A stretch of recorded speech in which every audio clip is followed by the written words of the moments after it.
ఉత్తరప్రదేశ్లోని కాస్గంజ్లో ఒకే కుటుంబానికి చెందిన 5గురు అనుమానాస్పద స్థితిలో మృతి చెందడం కలకలం రేపింది. ఓ దుకాణంలో వెల్డర్గా పనిచేసే సత్యవీర్ తన కుటుంబంతో కలిసి కాస్గంజ్లో నివాసముంటున్నాడు. అయితే గత 3 రోజుల నుంచి సత్యవీర్ కుటుంబ సభ్యులు బయటకు రాకపోవడంతో పొరుగింటి వారు పోలీసులకు సమాచారం ఇచ్చారు. ఇంటి తలుపులను పగలగొట్టి చూడగా 5గురు విగత జీవులుగా కనిపించారు.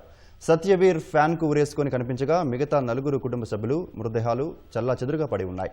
సత్యవీర్ మొదట తన భార్యతో పాటు 3 పిల్లలను హతమార్చి ఆత్మహత్య చేసుకుని ఉంటాడని పోలీసులు అనుమానిస్తున్నారు.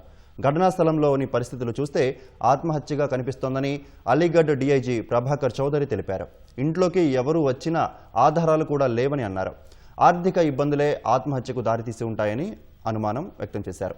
మృతదేహాలను పోస్టుమార్టానికి పంపించామని తెలిపిన ఆయన మరిన్ని వివరాలను తర్వాత వెల్లడిస్తామని చెప్పారు.